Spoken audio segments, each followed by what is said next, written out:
다음은 그 박상용 검사에 대해 알아보도록 하겠습니다. 서울고검 TF가 이렇게 결론을 내렸습니다. 수원지검 조사실에서 술자리가 있었다. 예. 이렇게 결론을 내렸습니다. 그러니까 이재명 대표 그 연루와 관련된 진술을 확보하려고 진술 회유 시도가 있었는지 조사한 결과 결국 술자리가 있었다라고 말을 했는데 박상용 검사는 지금 반발하고 있습니다. 자기 예. 조사도 않고 이렇게 이런 결론 냈다고. 어떻게 보십니까? 조사해봤자 뭐 뻔한 얘기를 한 거고 박상용이 이 사건에 대해서 입장을 안 낸 것도 아니죠. 뭐 국회를 청문회에서 이야기했기 때문에 언론은 또 얼마나 많이 언론이라고. 싸돌아다니면서 얘기했습니까? 예. 그러니까 이제 핑계를 핑계를 대는 거고 박상용의 입장이야 뭐 충분히 드러난 거고 본인의 입장을 그러면 밝힐 기회가 전혀 봉쇄됐느냐 하면 그건 아니기 때문에 결국은 감찰 조사 결과가 얼마큼 설득력이 있느냐를 통해서 이제 판단이 이루어지겠죠. 근데 이제 걱정되는 것은 이게 감찰위원회를 통해서 이제 정리가, 그러니까 1차적인 판단을 받아야 되는데 예. 이게 징계 시효가 지금 얼마 안 남았, 한 열흘 정도밖에 안 남았단 말이에요. 근데 그 감찰위원회 과거에 이런 어떤 술자리 의혹 사건 관련해서 검찰이 지금 이화영 전 부지사를 위증으로 기소를 해놓고 예. 그 국민참여재판 과정에서 증거 수집이나 증거 채택에 항의하면서 저 검사들이 집단 퇴장한 일, 예. 이거를 징계해야 된다라고 올리니까 감찰위원회가 이걸 부결시켰단 말이에요. 예. 뭐 동수였다고는 하는데 찬반이 이게 이제 박상용 사건과 역시 연계돼 있기 때문에 감찰위원회가 또 제대로 판단을 할 것인가.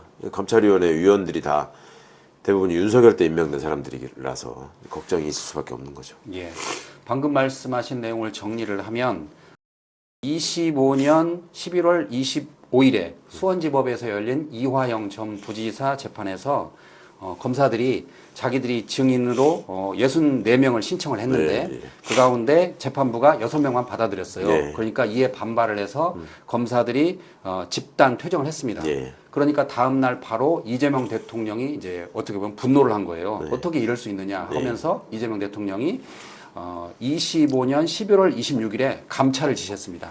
예. 그리고 나서 5달 뒤인 26년 4월에 대검 감찰위원회가 열렸는데 집단 퇴정 수원지검 검사에 대한 징계안을 부결했습니다. 예. 그러니까 방금 의원님 말씀하신 대로 대검 감찰위원회를 믿을 수 없다. 예. 그러면 결국 5월 17일 아니면 16일에 나올 대검 감찰위원회의 박상용 검사에 대한 징계안도 믿기 힘들다. 뭐 그렇죠. 그런 내용이잖아요. 그러니까 이제 이런 거를 예상하고 본인들이 저지른 잘못은 본인들이 제일 잘 아니까. 예. 그러니까 박성재라는 사람이 내란 이후에 본인이 탄핵으로 혹은 퇴임하기 전에 서둘러서 한 게 감찰부장의 알박기 인사 아니었습니까? 네. 그러니까 그 결과가 지금 이런 식으로 보여지고 있는 거죠.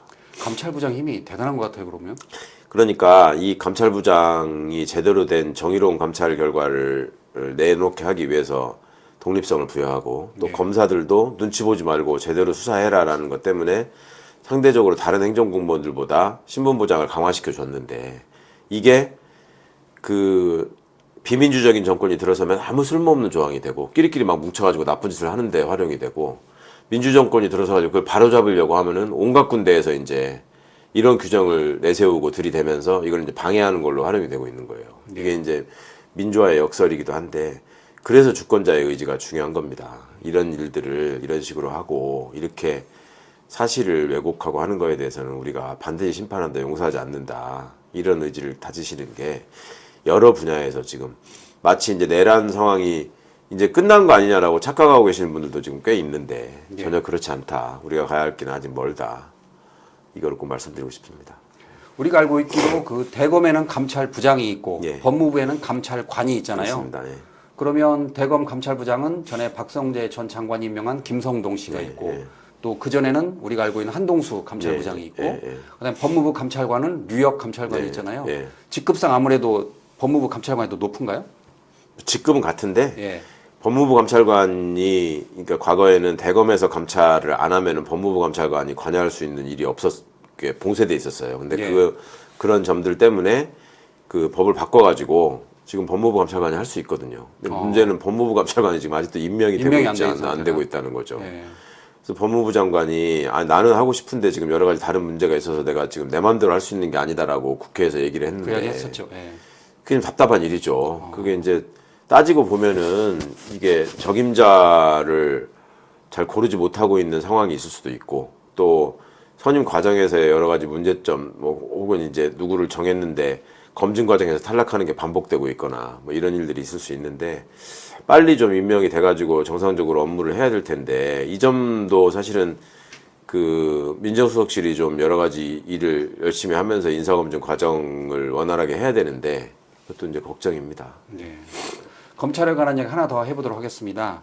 종합특검이 그 법무부 장관에게 구자연 검찰총장 직무대행 징계를 요구했습니다. 아주 흔치 않은 일인데 내용을 보면 그 특검의 자료 제출 요구에 대해서 구자연 검찰총장 직무, 그러니까 검찰 쪽에서 협조하지 않았다는 겁니다. 그런데 요청한 자료를 봤더니 헌법 존중 정부 혁신 TF 자료를 넘겨달라 그 내용이었는데 그 내용에는 다름 아닌 심우정 검찰총장의 계엄과 관련된 관여 의심 자료가 있다는 겁니다. 그러니까 우리가 잘 아는 것처럼 심우정 검찰총장이 윤석열 구속 취소 때 즉시항고를 포기했고요. 그리고 또 계엄 당일 박성재 법무부 장관의 지시를 받아서 계엄합동수사본부에 검사 파견을 검토한 혐의, 아주 중요한 혐의인데 이 자료를 넘겨달라 그랬더니 지금 검찰은 거부하는 거예요. 그러면서 압수수색 영장을 주면은 넘기겠다 그런데 그걸 어떻게 보십니까? 그리고 이제 자기들 검찰의 해명은 그냥 막무가내로 자기들이 거부한 게 아니라 압수수색 영장으로 그 가져가는 게 좋지 이미 제출하기는 어렵다. 뭐 사생활 자료가 있다라는 식으로 얘기를 하는데 특검은 그런 얘기 들은 적 없다라고 지금 그러고 있습니다. 그거는 특검 말이 맞을 것 같고요. 공문을 또 특검이 보냈는데 처음에는 팩스로 보냈다고 모른다고 하다가 그래서 공문을 보내니까 또 시간 끌다가 지금 이거를 이제 이렇게 하는 걸로 봐서는 결국은 검찰이 협조 안 하겠다는 걸로 볼 수밖에 없다. 그리고 사실은 이런 상황을 예상해서 특검법에 관련 조항이 있거든요. 이게 수사기관이 관련 자료를 넘겨주는데 협조해야 될 의무로 규정을 했고 그렇게 하지 않으면 징계를 청구할 수 있다라고 돼 있기 때문에 징계를 요청할 수 있다고 돼 있기 때문에 특검은 법에 정한 대로 지금 하고 있는 거고 검찰은 여러 다른 핑계를 대면서 딴소리를 하고 있는 그런 모습인 거죠. 근데 애초에 종합특검이 구성될 때 검사랑 검찰 수사관 파견 문제부터 시작해서 잘 협조가 안 되고 있다는 얘기는 계속 나왔었습니다. 이제 특검도 어찌 보면은 참다 이거는 이제 그냥 더 이상 놔둘 수 없다 이렇게 해서 이제 법적 조치에 들어간 것 같은데 왜 이런 태도를 보일까? 그러니까 본인들의 어떤 조직적 이해관계를 또 수호해야 될 뭔가가 그 간절한 필요가 있는 거 아닌가 이런 의심을 할 수밖에 없는 거죠. 그런데 우리가 알고 있기로 구자영 검찰총장 직무대행은 이재명 정부에서 임명했잖아요. 그리고 또 지금 종합특검에서 달라는 자료는 다름 아닌 심우정 전 검찰총장 자료인데 이렇게 자료를 넘기지 않는 걸로 봐서는 구자영 검찰총장 입장에서는 선배인 심우정을 혹시 뭐 보호하려는 거 아니냐. 뭐 개인적인 차원의 어떤 저거보다 우선적으로 생각해야 되는 게 이 검찰 집단이 가지고 있는 속성을 보여주고 있는 거죠. 그러니까 이게 공조직으로서 법에 정한 틀 안에서 움직이는 공무원 집단이 아니라 본인들의 어떤 그 카르텔로 본인들의 판단에 의해서 움직이는 정치 집단이다 라고 볼 수밖에 없는 행태들을 지금 보이고 있는 거예요. 그냥 법을 무시하잖아요 그냥. 그러니까 이런 점에서 역시 검사 출신으로서 지금 검사들의 집단을 지휘해야 되는 검찰총장 대행에 고충이 어느 정도 있을 수 있다고는 봤지만 여기에 이제 이렇게 뭐랄까 지휘권 제대로 지휘를 하지 못하고 본인도 거기에 이제 합세하는 모습 이런 것들이 검찰이 가지고 있는 조직적 속성이 본질이 뭔가 이런 거를 우리가 다시 한번 생각하게 하는 거죠. 어쨌든 많은 국민들은 혼란스러울 것 같아요. 왜냐하면 종합특검하고 구자영 검찰총장 직무대행은 그 어떻게 보면 같은 편? 뭐 이렇게 생각할 수 있는데 정작 내부에서 자료를 달라고 그러니까 못 준다 그러니까. 그러니까요. 이제 뭐 그렇게 되면 강제 수사로 들어가서 압수수색 해올 수밖에 없긴 한데 문제는 이런 점들에 대한 이제 처벌은 이루어져야 된다는 거죠. 그 법무부 장관이 얼마나 의지를 갖고 계시느냐에 달린 문제인데 이런 버르장머리를 고쳐놔야죠. 앞으로도 계속 이럴 거 아니에요. 그냥 놔두면. 그러니까 이렇게 법을 악용하는 집단에 대해서 그냥 우리가 그냥 뭉치고 넘어가는 일이 이제 앞으로는 없다. 이거를 좀 보여줄 필요가 있을 것 같습니다. 방금 의원님 말씀하신 대로 그냥 넘어가 버리면 앞으로 검찰이 특검 알기를 우습게 할 거 아니에요. 그렇죠. 어떤 자료에 보면은 사생활 관련 자료가 없겠습니까? 수사라는 게 사람을 상대로 하는 건데 거기에 나와 있는 게 다 이거 사생활 관련된 거다라고 하면서 다 버팅길 거 아니에요. 그러면 법을 만든 의미가 없잖아요. 그러니까 이렇게 정면으로 법을 무시하는 국가기관을 어떻게 할 것인가 이거는 그 우리 헌정 질서를 지키는 문제이기 때문에 그냥 간단한 문제가 아닙니다, 이거. 아주 중요한 문제군요. 예. 자, 다음은 2차 종합특검이 한동훈 후보에 대해서 출국 금지한 내용을 알아보도록 하겠습니다. 이게 지금 출발점은 대통령실 수원지검 수사 개입 의혹과 관련된 건데, 박성준 의원이 이제 청문회에서 이제 제보를 하면서 이렇게 터트린 건데, 대장동과 쌍방울 등 이재명과 관련된 사건을 하루 2번씩 윤석열에게 보고했다는 겁니다. 예. 그러면 그 루트가 어떻게 되냐면 검찰에서 법무부 그리고 대통령실 공직비서관을 통해서, 그러니까 이시원 씨죠. 예. 이렇게 보고됐다는 건데, 그 당시 법무부 장관이 한동훈이었다. 예. 그래서 한동훈과 관련해서 출국 금지를 했는데, 왜냐하면 실제로 이제 고발장이 들어왔기 때문에 예. 이 대장동 쌍방울 사건 등 이재명 대표 사건에 대해서는 이례적으로 하루에 2번씩 수사 상황을 보고했다. 그것도 비공식 형태로 이루어졌다라고 하는 것이 저희가 제보를 받은 내용입니다. 이시원 공직기강 전 비서관님, 대통령에게 직접 이 대장동과 쌍방울 관련돼서 윤석열에게 보고를 했었습니까? 21일 청문회에서 말씀드렸던 동일한 이유로 금일 질의하신 사항에 대해서 답변드리기 어려움을 양해해 주시기 바랍니다. 이거 일보를 통해서 공직기강 비서관에게도 보고가 됐다고 좀 볼 수가 있는데 어떠세요? 이시원 공직기 변호사, 이 문서 일보 받으셨죠? 얼굴이 빨개지신 거 보니까 익숙한 문서네요. 저도 방송을 해가지고 얼굴 딱 보면 알아요. 이전 답변에서 말씀드린 네? 바와 같이 이 질의에 대해서는 답변드리기 어려움을 양해해 주시기 바랍니다. 오늘 제가 이시원 얼굴 보니까 네. 증인 보니까 이 보고 문건 자주 봤던 문건인 것 같아요. 그거 인정하는 얼굴로 좀 제가 비춰주고요. 출국 금지를 한 건데, 한동훈 후보가 지금 반발하고 있습니다. 예. 전에도 뭐 자기 출국 금지하고 아무것도 하지 않아서 왜 그러냐, 선거에 개입하지 말라라고 반발하고 있던데. 본인이 선거에 활용하기 위해서 반발하는 모습을 보이는 거라고 봐야 되겠고요. 예. 출국금지 된 건 한참 전인데 예. 그걸 지금 와서 반발하고 말고, 그리고 법무부 장관으로서 그 자리에 있으면서 윤석열 그 똘마니 역할을 한 게 한동훈이었다는 거는 뭐 국힘 사람들도 다 인정하는 사실 아니에요. 근데 그거를 벗어나고자 하는 몸부림으로 볼 수밖에 없는 것인데, 아니 박상용도 그렇게 얘기했잖아요. 그렇죠. 평검사인 제가 어떻게 혼자서 다 결정합니까? 다 윗선에 보고했다. 다 보고했다. 네.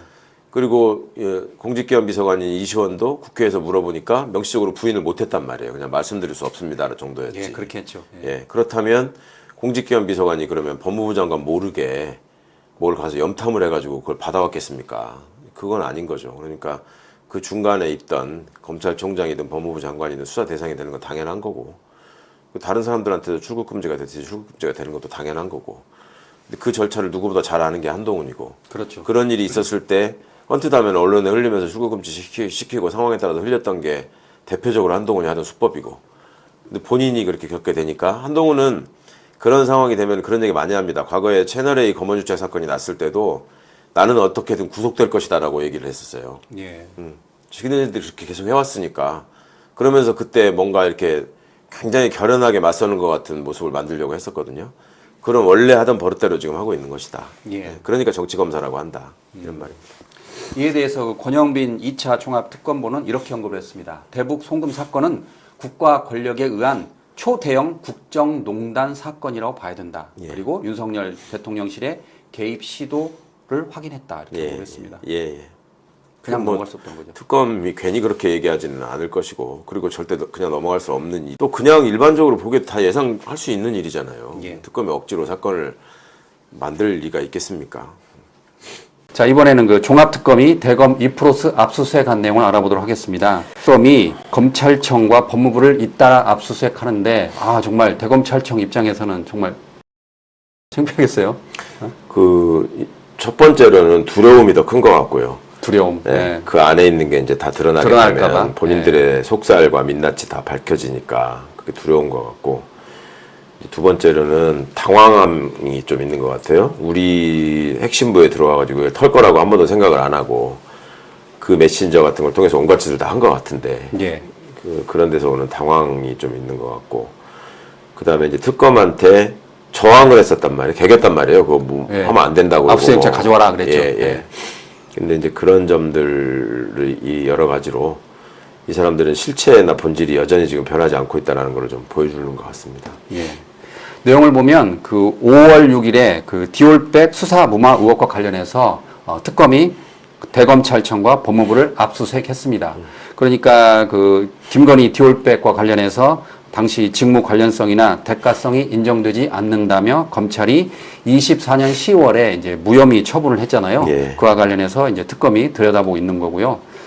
또 하나는 이제 특검이 아무래도 그 심우정 전 검찰총장을 노리는 것 같습니다. 심우정 전 검찰총장은 지금 혐의가 특검이 보는 혐의가 두 가지입니다. 계엄 때 박성재와 통화를 한 뒤에 합수부에 검사를 파견한 검사 파견을 검토했고, 또 하나는 주기현 부장판사가 윤석열 구속 취소를 할 때 즉시 항고를 포기했다. 뭐 그 내용이잖아요. 그러면 이 프로스를 들여다보면 관련 내용이 다 나올 것 같습니다. 다 나올지 다 어떨지 나오는 모르겠는데 예.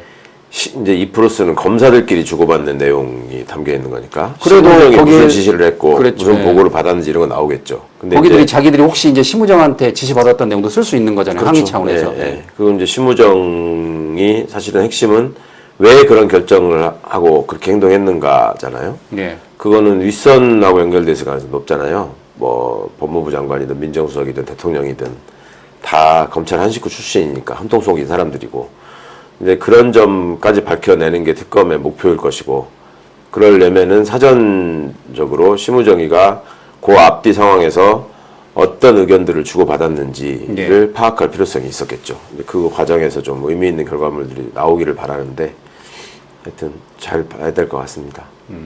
이게 지금 내란 특검이 있고 종합 특검이 있잖아요. 예. 그런데 내란 특검 때는 이 정도까지는 안 했잖아요. 예. 근데 종합 특검은 확실히 달라요. 어떻게 보십니까? 그러니까 이제 시간이 내란 특검에서 좀 부족한 면도 것도 있었을 있고. 거고, 예.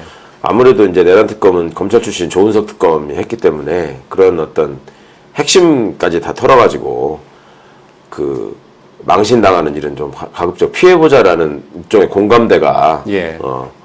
있을 수도 있었겠다. 뭐 안 그러기를 바라는데, 혹여라도 그런 점이 있어서 넘어간 거라면 그거는 앞으로도 그런 일이 있어서는 안 된다라는 점으로 받아들여야 될 것 같고, 그래서 지금 이번 종합특검이 소중한 거죠. 이제 예. 그런 점들까지 놓친 것까지 다 파악을 하고 있으니까. 그러니까 방금 말씀하신 중요한 말씀 같은데, 그러니까 설마 그러지는 않았겠지만 내란 특검은 검사 출신인 조은석 특검이라 예. 아무래도 심우정을 겨누기가 좀 불편했을 수도 있고, 예, 예. 그런데 종합 특검은 판사 출신 권창형 특검이라 네. 앞뒤 좌고 안 우면할 가리고 필요가 없는 거죠. 좌고 우면할 필요가 없는 거죠. 그리고 문제가 있으면 이제 들이파는 거고. 그러니까 검찰들이 굉장히 지금 아까 말씀하신 것처럼 당황했을 것 같아요. 그렇죠. 이런 적이 없으니까. 검사 출신인 것 같으면 그냥 굳이 얘기하지 않아도 에이, 뭐 알았어, 그냥. 여기까지는, 아니면 또 그런 상황이 생기게 되면 이거는 네. 좀 그 여기까지 너무하지 한 않냐. 적은 없는 거 네. 아시잖아요. 뭐 이런 식으로 해서 무마할 수도 있었을 텐데 답답할 겁니다. 이제 그게 안 통하니까. 그러니까요. 무엇보다 지금 권창형 특검은 구자연 현 검찰총장 직무대행, 사실상 검찰총장한테 예, 예. 자료 안 넘겨준다고 구자연 검찰총장 직무대행에 대한 징계를 법무부에 그 요구했죠. 요구한 적도 예, 있잖아요. 예. 그것도 말 그대로 쇼크인데. 그 특검법에 이제 정해진 대로 권한을 행사한 건데, 그런 점들 하나하나가 그날 뭐 갑자기 이거 해달라고 그랬는데 왜 안 해줘 뭐 이런 차원이 아니고, 이게 쭉 누적돼 있던 결과를 그렇게 보여준 거죠. 예. 얼마나 그동안에 수사 협조를 안 했으면, 예, 불만이 폭발한 거죠. 예, 굳이 그렇게까지 하겠습니까? 근데 아까 말씀하신 것처럼 검찰은 설마 그랬겠죠. 설마. 그렇죠. 예, 예. 그러니까 압수수색 영장을 들고 가도 메신저 서버 압수수색한다는 거 거부하던 자들인데, 예. 이거는 압수수색 영장 들고 오면 주겠다라고 얘기했다고 해명을 했는데 그것도 거짓말이었잖아요 지금. 예. 특검 얘기를 들어보니까 특검 아예 얘기 그런 얘기 들어보면 나온 적이 없다. 그랬죠. 그냥 계속 시간 끌면서 뭐 팩스로 보내니까 공문으로 보내달라고 했다가, 공문 보내니까 계속 시간 보내다가 나중에 다시 확인하니까 못 준다 그러고 나서는 이제 이게 문제가 터지니까 영장으로 원래 해야 되는 거다라고 또 거짓말하고, 이런 식의 모습들이, 다시 한번 말씀드리지만 이렇게 검찰을 해체하고 지금 다시 태어나게 해야 된다라는 이런 국민적 공감대가 형성되고 이미 법이 다 통과된 상황에서도 이 본질이 변하지 않는다. 예. 이 참 얼마나 어찌 보면 끔찍한 일이죠. 그러니까 민주주의의 어떤 그 법치나 제도적 그 제약 이런 것들을 그냥 우리는 그거 거부하겠다 이렇게 나오는 집단이니까 예. 진짜 국민들이 관심을 잃지 않고 지금 끝까지 하여튼 이게 개혁해내야 됩니다. 예. 자, 다음으로는 홍장원 국정원 전 1차장에 대해서 알아보도록 하겠습니다. 우리가 알고 있기로 홍장원 전 차장이 그 윤석열 관련해서 체포조를 국회에서 폭로를 해가지고 탄핵을 이끈 어떻게 보면 1등 공신 가운데 한 명인데 그렇죠. 다름 아닌 이 홍장원 전 차장이 내란 피의자로 입건됐습니다. 그 내용은 내란과 관련된 내란을 옹호하는 메시지를 미국 CIA에 전달하는 그 과정에서 홍장원이 관여했다는 의혹인데 많은 국민들이 지금 충격을 받았습니다. 어떻게 보세요? 참 여러 가지 복잡한 생각이 들어요. 사실은 저는 좀 그런 이 느낌을 알고 있었거든요. 그리고 예. 이제 특검이 사실은 이걸 발표하기 위해서 얼마나 많이 고심을 했을까. 그러니까 내란을 저지한 시민적 영웅으로서 부각되어 있는 사람들이 지금 몇 명 있잖아요. 그 중에 대표적인 분이 이제 홍장원 차장이었는데 이분이 시쳇말로 양다리를 걸치다가 저희가 안 될 것 같으니까 이제 그걸 폭로한 거 아니냐라는 식의 얘기가 지금 성립될 수 있는 상황이 돼버린 거죠. 예. 그러면 국힘이나 이 내란 세력들의 입장에서는 이 상황을 어떻게 받아들일까? 그거를 자기 편인데 안타깝게 또 저렇게 입건됐구나라고 생각할까요? 뭔가 본인들이 배신자로 지목한 사람이 이렇게 되니까 꼴 좋다라는 식으로 할까요? 그 사람들이 이렇게 되니까 우리가 진짜 반성해야 된다. 저런 사람까지도 우리가 망가뜨렸구나. 이렇게 생각할까요? 그것들이 절대 그렇지 않을 거거든요. 그러겠죠. 그러면 또 다른 한편으로 또 몰래 그러면 숨어서 거짓말을 했던 사람들은 어디서부터 어디까지인가.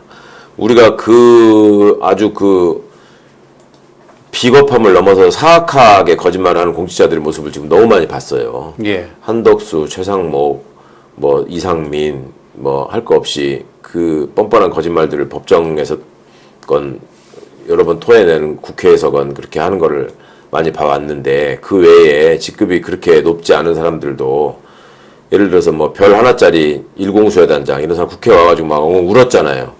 어쩌다가 저희가 다시 쿠데타 부대에 오명을 썼는지 모르겠다느니 이러면서 울었는데 알고 보니 자기가 출동시킨 주역이었고 그 다음에 국방위에서 당시 조국 의원의 질문에 대해서 그 기무사 방첩사 수뇌부는 체포를 해서 할 지하 공간이 방첩사에 없다라고 하고 넘어가려고 하는 거를 갑자기 손들고 일어나가지고 방첩사 수사단장이던 해군 준장이 그 수방사 벙커를 쓰려고 했다라는 얘기를 폭로를 했었단 말이에요. 예. 그 사람도 알고 보니까 그 중앙선관위에 빨리빨리 출동해야지 뭐하냐고 출동 안 하고 미적거리는 사람을 발로 차서 막 버스에 태우고 이랬던 사람이에요. 예. 그런 사람이 한둘이 아니야. 또 나와가지고 그 방첩사 1처장이라는 친구는 준장 진급 예정자였는데 중앙선관위 출동을 하려고 할 때 법무실하고 상의를 해봤더니 이거는 헌법과 법률에 위배되는 거라서 영장주의에 반하는 거라서 우리는 안 갔다 이런 식으로 얘기를 했는데 알고 보니 법무실이건 뭐건 다 함께 가도 된다라고 했던 사람들이었다. 많아요. 지금 서울청의 차장 하나는 국회에 나와가지고 김봉식 서울청장한테 그 포고령 자체가 헌법 위반이다라고 조언을 했다라고 얘기를 했는데 나중에 알고 보니 조언은커녕 이건 포고령은 합법적이기 때문에 이제는 지켜야 된다라고 얘기를 했다는 게 또 밝혀진 사람도 있고.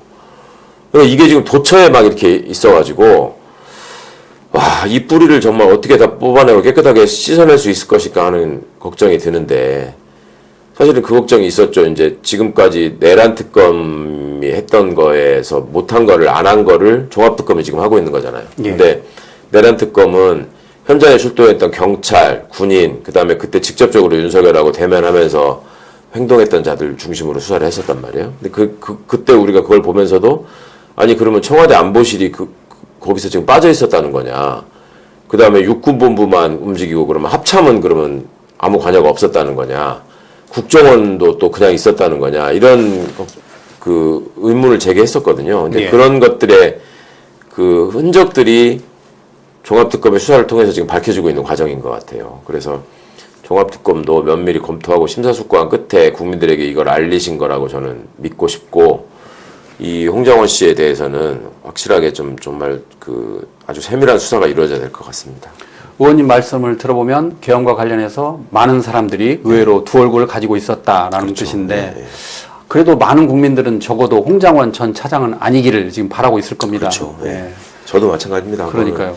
너무 안타까운 일인데 국정원을 보면은 조태용 씨가 원장이었잖아요. 예. 그러면 박지원 의원도 그런 말씀하시던데 국정원이라는 게 철저한 상명하복 조직이기 때문에 원장이 뭐라고 얘기를 하면은 그거대로 그대로 톱니바퀴처럼 움직여야 되는 조직이에요. 근데 이 사람이 차장으로서 그렇게 하지 않고 처음부터 그러면 반대하는 행보를 보이다가 그런 결론을 했겠느냐.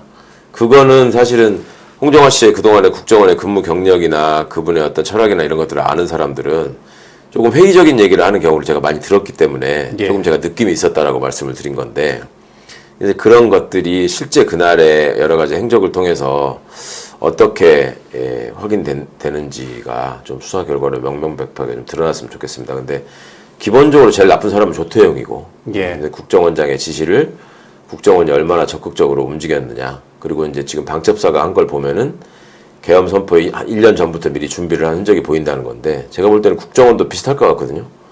이제 그런 점들이 좀 드러나면 조금 더 우리가 판단을 하기에 유용한 자료들이 많이 좀 나오겠죠. 수사 결과를 통해서. 추가 기사도 잇따라 나오고 있는데 이런 내용도 있습니다. 종합특검이 한 말인데 CIA에 계엄 설명을 했는데 네. 그 당시에 홍장원이 재가를 했다. 이런 기사까지 나옵니다. 그러니까 홍장원은 아니다. 거짓 진술이다라고 지금 반발하고 그러니까 있어요. 이제 홍정원 씨 쪽에서는 자기가 말하자면 국정원의 전반적인 분위기와 달리 원장이 그 잘못한 행동을 다 폭로를 하니까 예.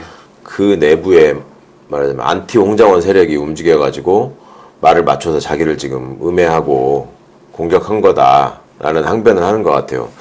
그럴 수도 있어요. 국정원이 그런 속성을 가진 조직이기도 하고 예. 과거에도 그런 적이 있었고 그래서 특검이 명확한 증거를 가지고 확실하게 확인해야 될 지금 필요가 있는 거죠. 어쨌든 이 문제가 국민들이 납득할 수 있도록 명명백백하게 진짜. 밝혀졌으면 이건 좋겠습니다. 정말 충격적인 일입니다. 예. 자, 다음으로는 심우정 전 검찰총장에 대해서 알아보도록 하겠습니다. 심우정 검찰총장이 대한민국의 마지막 검찰총장이 됐습니다. 어차피 검찰청이 이제 폐쇄가 되니까. 자, 2차 종합특검이 김건희 씨의 도이치모터스 주가 조작 사건 무마 의혹과 관련해서 심우정 전 검찰총장을 드디어 피의자로 입건했습니다. 예. 특검이 좀 자신감이 있나 봐요. 입건을 뭐 처음한 건 아니고 다른 건도 다 연로가 돼 있는데 뭐 예. 이정섭 출국 금지 건이라거나 뭐 여러 가지가 있었는데 주가 조작 관련해서. 주가 조작 관련해서 이제 그렇죠. 심우정의 관여 흔적을 지금 잡았다는 얘기인데 예. 저로서는 뭐 고발인의 입장에서 매우 반가운 소식이고요. 예. 그렇지만 하여튼 그 예전부터 제가 말씀드렸는데 심우정과 제가 갖고 있었던 어떤 인간적인 인연이나 이런 거에 비춰볼 때는 그렇게까지 했나? 이 녀석이 그렇게까지 했나 하는 깊은 좀 실망감이 들고 여러 가지 생각이 드네요. 한때는 우리 의원님이 돌잔치도 갔다고 뭐 그랬잖아요. 네. 예, 굉장히 가까운 후배였는데 참 어떻게? 예. 여러 가지로 제가 참 검찰 구성원들이 걔들이 윤석열 정부 때 또 그 앞에 윤석열이가 총장 시절에 이렇게 보이는 모습이나 이런 것들을 보면은 제가 인간적인 배신감을 좀 굉장히 많이 느끼거든요. 예. 근데 참 저로서는 개인적으로 좀 쓰라린 면이 있습니다. 예. 심우정 전 검찰총장은 본인이 총장 재임하던 2024년 10월에 대해서 당시 서울중앙지검이 김건희 씨에 대해서 무혐의 처분을 내렸잖아요. 네. 그런데 우리가 알고 있기로 추미애 전 장관이 2020년 10월 그러니까 윤석열 검찰총장 당시 와이프인 김건희 씨가 문제가 되니까 추미애 전 장관이 수사 지휘권을 발동합니다. 내용은 윤석열 검찰총장은 본인 가족이 얽힌 사건이니까 서울중앙지검 수사팀의 결과만 보고받고 수사 지휘는 물론 일체 관여를 하지 말라라고 했다는 거예요. 그래서 심우정 검찰총장은 김건희와 관련된 걸 수사를 보고받을 수 없는데 네. 특검이 보기에 그런 정황이 있다라고 해서 지금 피의자 입건한 거다. 그렇게 봐야 되는 거죠. 그러니까 특검이 논리 구성을 그렇게 했는지 예. 언론이 그런 식으로 그 내용을 받아들여서 논리적 설명하고 있는 건 잘 모르겠는데 예. 제가 알고 있는 것과는 좀 달라요. 그러니까 상황이 어떤 거였냐면 추미애 장관 시절에 윤석열이가 직접 당사자 지 와이프 일이잖아요. 예. 그러니까 거기서 배제되는 건 너무너무 당연한 일이에요. 그렇죠. 당연하죠. 그런데 윤석열이가 그거를 계속 손에 틀어쥐고 그걸 사건을 어떻게든지 망가뜨리려고 하는 게 뻔히 보이니까 너는 빠져라. 그리고 중앙지검장 책임하에 수사해라. 라고 하는 건 너무나 당연한 지휘였죠. 예. 장관으로서. 그런데 그 다음에는 이제 총장이 윤석열이가 아니지 않습니까? 윤석열이가 사퇴를 하고 그다음에 김호수 총장, 이원석, 그 다음에 이제 정부가 바뀌고 또 이원석이가 총장이 됐고, 예. 그 다음에 심우정이가 심우정이 됐고. 있고, 예. 그럼 김호수, 이원석, 심우정이가 김건희 남편이에요? 아니죠. 아니잖아. 그러니까 애초에 수사에서 배제하려고 하는 기본 요소가 사라진 거예요. 그럼에도 불구하고 역대 총장들은 윤석열이가 대통령이 되고 그 부인이 또 자기들과 검찰에 인연이 있었던 사람의 부인이 주범이 돼 있는 혹은 공범 중에서도 아주 유력한 범인으로 보이는 사람으로 돼 있으니까 수사를 본격적으로 하기가 애매하니까 핑계를 댔다고 제가 보기에는 추미애 장관이 그렇게 했기 때문에 우리는 못하는 거다라는 핑계를 댔는데 예. 그러니까 이제 그 핑계가 심우정이한테도 이어져서 제 기억에 2024년 국정감사 때 심우정에게 계속 이제 법사위원들이 질의를 하니까 아니 이게 항고가 되면 너 어떻게 할래? 그러니까 항고된 후에는 제가 지휘권을 행사하겠다. 이 말은 무슨 말이냐면 항고가 되면 중앙지검장이 항고 사건을 맡는 게 아니라 서울고검장으로 된단 말이에요. 그러니까 예. 장관의 지시는 검찰총장은 빠지고 중앙지검장 책임하에 하라는 거니까. 예. 근데 그 수사는 끝났으니까 넘어오면은 이제 고검으로 오면은 총장이 관여할 수 있다. 이런 식의 얘기를 그 앞에 형식 논리와 이어서 한 거죠. 예. 근데 지금 특검이 포착한 거는 말은 그렇게 해놓고 알고 보니 중앙지검에 수사할 때도 보고받고 관여한 흔적이 있더라. 예. 이런 거일 것 같아요. 그러니까 심우정이가 이중적인 행동을 한 거에 대해서 명확하게 이제 법적 도덕적 책임을 물어야 되는 게 맞고 그 앞에 이제 뭐 추미애 장관의 수사지휘 때문에 원래 할 수 없는 건데 심우정이 했기 때문에 안 하고 하는 거는 제가 보기에는 조금 그건 법적으로는 안 맞는 얘기인 것 같다. 아, 예, 그렇군요. 일부 기사가 이렇게 나와서 예, 제가 예. 말씀드린 겁니다. 만약 그러면 수사 지휘권이 없는데도 수사 상황을 비공식으로 보고를 받았다. 네. 그러면 어떤 루트일까? 아무래도 이창수 전 중앙지검장이 그렇죠. 유혹의 대상이 되겠네요. 원래는 이제 검찰의 보고 체계가 중앙지검장이 매주 검찰총장을 독대해가지고 보고를 하게 돼 있습니다. 예. 아무래도 제일 큰 곳이라 그런가요? 그렇죠. 예. 아. 근데 이제 그때 이성윤 중앙지검장 시절에 윤석열이가 그거를 안 받겠다고 그래가지고 예. 뭐 서류로 보냈다 뭐 이런 식의 얘기가 나왔던 게 그런 이유거든요. 근데 뭐 이창수, 심우정 이건 뭐 다 윤석열 똘마니들이니까 예. 모여서 얘기 안 했겠습니까? 그런 것들이 여러 가지로 좀 포착이 됐겠죠. 그리고 박성재가 또 김건희하고 맨날 텔레그램 주고받고 이랬는데 가만히 있었겠냐고요. 문자까지 날리는 그런 다, 정도면 다 얘기가 지들끼리는 됐겠지. 그렇게 되면 직권남용인가요? 그렇죠. 예. 예, 이제 어떤 행동을 했는지, 그러니까 총장은 기본적으로 지휘권을 갖고 있는데, 이제 이게 이제 본인이 자기는 안 하겠다고 했었기 때문에 지 입으로. 예.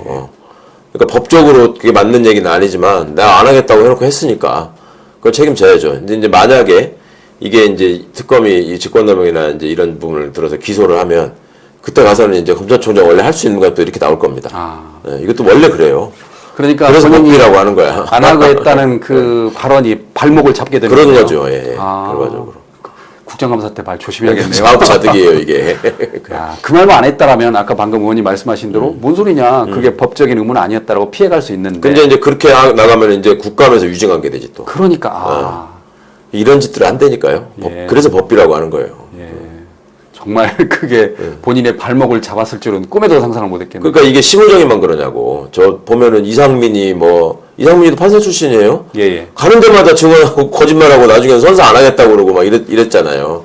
다 그런 이유가 다 이어져 있는 겁니다. 아, 그러니까 선서 안 한다고 그러니까 이중관 그렇죠. 부장판사가 예. 과태료 과태료 50만 원 내고. 때리고 예. 그러니까 어떻게 보면 뛰는 놈이 나는 놈 뭐 그런 말이 나오잖아요. 예. 아, 대단합니다. 정말. 심우정 전 검찰총장은 또 본인의 딸과 관련해서 의혹이 있습니다. 네. 그 내용을 보면 25년 9월 24일 기사를 보면 공수처가 심우정 그 전 검찰총장 딸 특혜 채용 의혹에 대해서 외교부를 압수수색했다. 네. 그 뒤로 기사를 찾아보니까 안 나옵니다. 그러니까요. 네. 공수처는 하여튼 뭘 하고 있는지 모르겠어요. 그러니까 뭐 인력이 부족하고 예산이 부족한 건 알겠는데 예. 그래도 이런 상황에서 뭔가 공수처가 제대로 기능하고 있다라는 국민들한테 좀 신뢰를 주려면 본인들이 이렇게 압수수색하고 뭐 했던 사건에 대해서는 결론이 나와야죠. 지금 언제적 얘기야 이게. 매번 이런 식이잖아요. 그러니까 저기 뭐 예를 들어서 지금 JTB니까 그 전주지방법원에서 뭐 판사가 변호사하고 뭐 저기 한 관계가 있다라고 하는 것도 예. 압수수색한 지는 오래됐고 그거 한참 있다가 구속영장 청구했다고 했는데 그게 기각됐다고 기사 한번 기각됐다 나오고. 나왔죠. 예. 그리고 또 한참 있다가 기소했다고 나오고 뭐 예, 이런 한참 식이잖아요. 있다가 기소했죠. 예. 예. 제가 공수처 편을 든 건 아니지만 공수처 입장에서 항상 하는 말이 있습니다. 우리는 윤석열을 구속했다. 지금 그거 하나 가지고 지금 버티고 있는데. 그러니까 그랬으면 예. 윤석열이 때 윤석열로 인해서 생겼던 악행들이 이렇게 많은데 예. 특검이 하는 거는 특검이 하는 거고 본인들이 갖고 있는 사건에 대해서도 그만큼 신속하고 엄정하게 빨리빨리 하면 국민들이 얼마나 박수를 쳐주겠습니까? 그래 그동안에 공수처 출범을 그렇게 막으려고 하고 방해했던 국힘 세력이 좀 축소되고 윤석열이가 사라지니까 공수처가 제대로 일을 하는구나. 이게 공수처가 무능해서가 아니라 저것들이 방해를 해서 그런 거구나. 라는 걸 알 수 있을 거 아니에요. 예. 근데 지금 저러고 있으면 저게 예전에 또 보면 공수처장이 지금 입건돼 있잖아요. 아 그러네요. 예. 예. 그러니까 이런 상황에서 도대체 저건 뭐 하는 조직이냐 이런 말이 자꾸 나오는 거고. 그러니까 사실상 불가능한 저 같은 사람을 공수처장으로 자꾸 가야 되는 거 아니냐라는 말씀이 나오는 거고. 저도 괴로워요. 그런데 여론을 보면 우리 최강욱 의원님이 공수처장으로 가면 정말 잘할 거다. 시원시원하게. 아니 그러니까 그것도 뭐 사람에 대해서 뭐 좋은 쪽으로 평가해 주시는 건 좋은 일인데 꼭 그렇게 될 수도 없고 예. 특히 공수처장은 그 임명 구조 자체가 사실상 여야가 합의를 해야 되기 때문에 안 된다니까요. 국힘이 합의, 무슨 주약 먹었습니까? 왜 아니, 그 짓을 제가 잘 하겠어요? 몰라서 근데 합의를 안 하면 안 됩니까? 예. 밀어붙이면 안 되나요? 합의를 꼭 해야 되나요? 법에 그렇게 돼 있어요. 아, 법에. 아, 그러니까 어려운군요. 네. 그러니까 공수처장이 항상 국민들이 보이기에는 좀 심해 보이는 사람들이 가는 거예요. 아, 그럴 수밖에 없는 상황인 거예요 지금. 그러니까요. 오동훈 공수처장도 처음에 뭐 얌전해 보이잖아요. 네. 그러니까 그 앞에 네. 김준욱 처장도 그랬었고 뭔가 좀 이렇게 그 우리 전라도 말로 힘을 떠가다 그러잖아. 그렇게 보이는 이유가 그런 구조적인 한계도 있는 겁니다. 시청자 여러분, 그 최강욱 의원님은 공수처를 갈 확률이 없습니다. 좀 말씀을 정리해보면. 아니 100번도 넘게 얘기했어 진짜. 아, 그러니까요. 예, 여야 합의 때문에 그렇군요.